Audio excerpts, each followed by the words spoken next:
Hello guys, in today's video I'm going to show you how to fix Fall Guys not opening easy and quick. If you want to fix it, all you have to do first click here and now go to Windows Update Settings.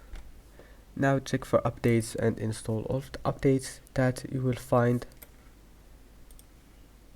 Now go to Background Applications, turn off the first option here to free up your memory, and then go to GeForce Experience. Go to drivers, check for updates, install the latest one, and your problem must be fixed. That's it, just don't forget to restart your PC and try again, and see you in the next video.